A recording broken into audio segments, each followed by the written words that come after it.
I've had this bike over a year, but it seems like I'm never done modding these bikes. I think I'm officially done modding this bike, but I'm going to do a walk around, talk about all the mods I've done, what I haven't done, why.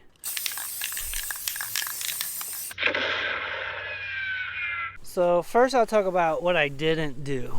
What I didn't do to this bike is like open up the exhaust, open up the air box, take all the EPA stuff off. Those are good mods. I think one thing that would be good is taking this big ass converter out. I can't blame people that open the air box and do straight pipe, open it up. It's a good mod. I just never did it. I just never felt like I needed to. The power on this bike in the street is plenty for me. And off-road, it's more than plenty. I was gonna change the handguards, I just never did.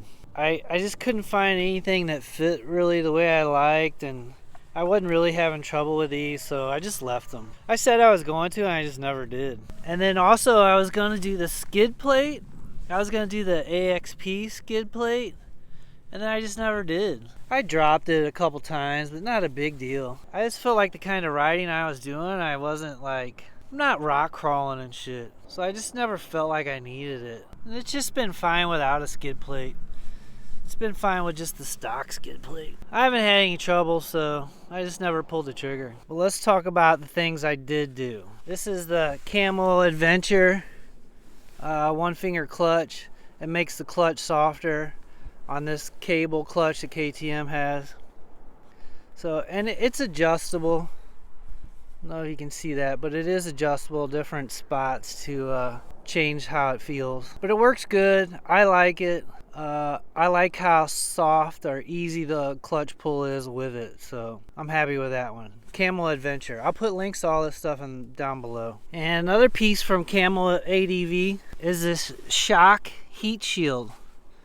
You can see this converter here. It is a major source of heat for this bike, and a lot of people take it off. I can't blame them. As I ordered this heat shield, and it keeps all this heat off of the shock here, the rear shock. People are having trouble with the shock going out, and they think it's because of the excessive heat off of this. I don't know, I didn't want to run into that, so I just bought the heat shield, and it's worked really good for me.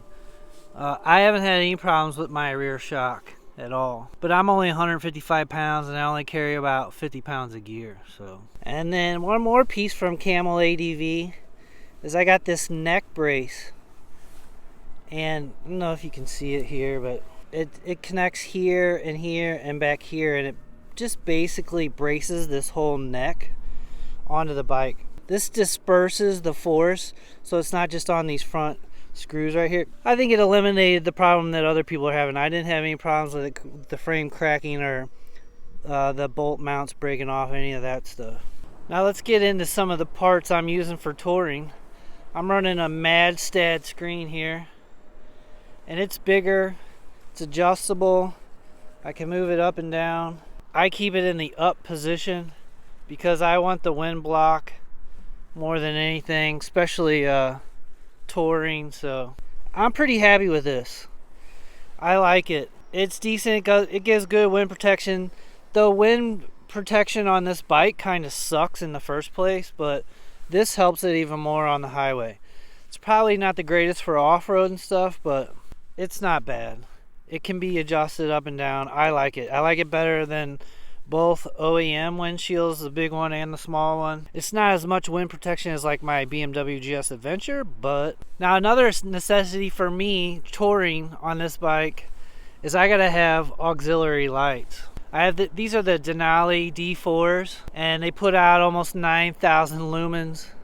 They're pretty awesome. I really like them. I had them on my BMW, and I brought them over to the KTM 790 because I think you got to have auxiliary lights. Motorcycle lights just aren't enough, and if you're touring around, you don't want to get caught at night, so I have plenty of light to help me get around. I really like these. I'm pretty happy with them. I'll show you the mount here. This bracket right here, and it comes up in here and connects to, you see right here, it connects to this bar that comes across. It's hard to show, but there's another little tab like right here, and it connects to it. It basically connects to this bar that comes around on the 790. This is Denali's bracket for the 790/890 Adventures. I like it. It's a good solid mount. I like the way it looks. I like the placement. It gives me a nice triangle, which helps people see me a lot better. I couldn't be happier with that. I like being able to see, but it also helps people see me. These do run off a CAN bus that you gotta have, which I think kind of sucks. Because like I had them on my BMW and I had to buy a new CAN bus, and the CAN bus is $300, so I'm gonna try to show this mount again, but you can see this bracket from Denali comes up in here and connects right to this bar. You can see the bar come here and around that's holding the neck, and it just connects right to it right there. It's got one here underneath, and then like a C clamp right here that screws in. It's nice and solid, doesn't move, doesn't stick outside. Pretty sweet. Carrying on the touring items that I have on here is I run the Mosko Moto Reckless 80 version 3. Soft luggage, rackless. I really like it. I think it's really nice. I can't pack as much as I would with aluminum panniers, but I'm not carrying that much anymore these days. I really like it. I probably like it even better than aluminum panniers, just because I'm skinnier and I can filter through traffic better, and like I just like it. I like it better. It's smaller, lighter, thinner, all that good stuff. I've done a review on this, so if you want to check out my other video, the Mosko Moto Reckless version 3, it's pretty good. I enjoy it. You can check that out. I did take the hand grips out. I left the stock plate on. You can see here, this is stock plate. But I just took the hand grips out from underneath it, and I just put spacers in there to hold it up. Because I just didn't like the way it was hanging off here, making the rack hang off with the hand grips on. And I'm not running passenger, so I don't need hand grips. So yeah, I just took it off. But I'm super happy with the Reckless 80 version 3 from Mosko Moto. I like to have a little storage, but I don't want tons of storage right up in my face. I bought the Pico Mosko Moto tank bag, and I really like it just because it's small. You can fit it on a lot of other bikes. Straps down real easy. It's adjustable. Just a harness here that goes around.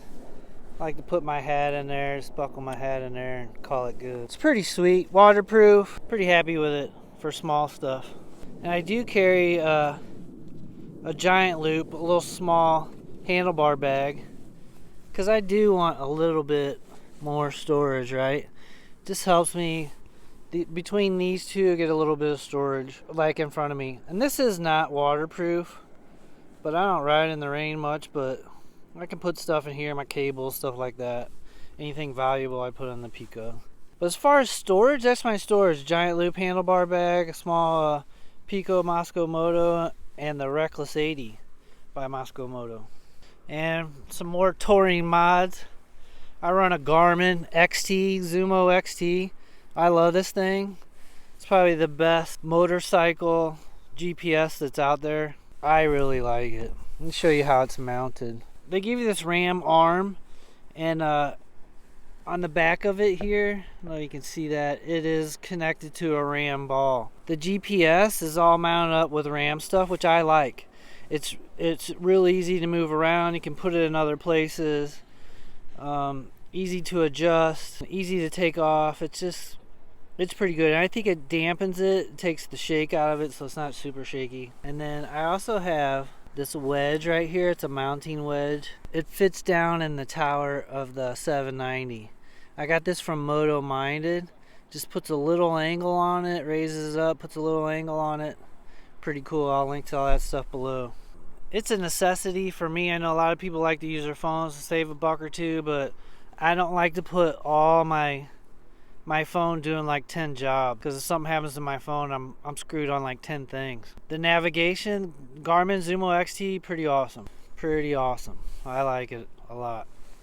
And part of my touring is the Garmin inReach Mini. I basically leave this on this bike, and I keep it charged up, and it works with the Zumo XT.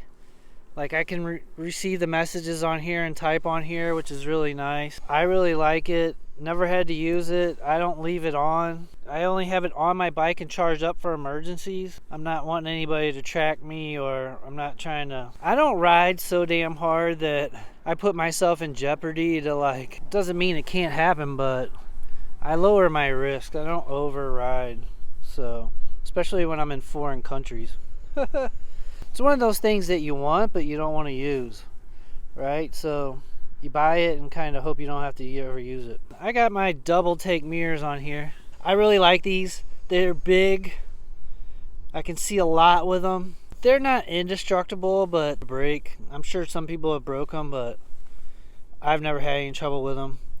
And I like how they just hook right into things, real easy to adjust. I like them a lot. That's the double take mirrors with ram mounts. Or people ride around with mirrors that don't even use them. You need to be using your mirrors. How the hell do you know what's going on around you if you're not using your mirrors? I have this Vanasche Case saver. I did have some trouble, and this got broke and that got broke, so I just ordered aftermarket. And I did put the protective KTM Powerparts headlight protection. Just plastic covers it. Can't forget my bling bling. I have a Scott steering stabilizer on here. On the 790, it's real easy. They give you this thing, it just screws right in, the post screws right into the 790.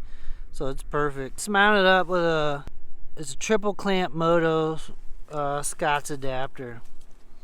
Pretty easy. I like it. I like the way it is on the 790. It's pretty good. Now, some people say, do you need this? Some people say it's a gimmick. Other people swear by it. I like it. I think it's worth it. You can adjust it to run single track, or you can tighten it up. You can do whatever you want with it. It's mainly for the desert, but I like it. And it's one of those things that I'll keep. Let's move it to my next bike. I can't forget the seat. This is KTM Powerparts. This is a lower seat. It's almost like a rally bench. There's a little curve there, but it is lower. It's not bad. The other one was just way tall for me. The Adventure Rally seat is just way tall. Even with this lower KTM Powerparts, this bike is still tall. The problem is on the 790, it's so wide. It's so wide right here that's why it's so tall. Because it's not really that tall, but it feels like it because it's so wide. But this seat is comfortable. I've done 1,000 miles in one day on this seat. I don't have a problem with it. It's not the greatest, but it's not the worst. And it's definitely better for me because it is lower. I know a lot of people did the seat concepts and they say it's not very good at all because it's so hard. It's not, there's no padding in it. This has got padding and it's decent. It's about as good as you're going to get for a lower seat on the KTM 790 890s. That's about it. That's my walk around the KTM 790, my adventure touring build that I did for this bike. I hope you like it. If you're still around, give me a thumbs up. Subscribe to the channel, all that good stuff. If you want to be part of the mob family, go ahead and subscribe. Hope you liked the video. I'll see you guys later.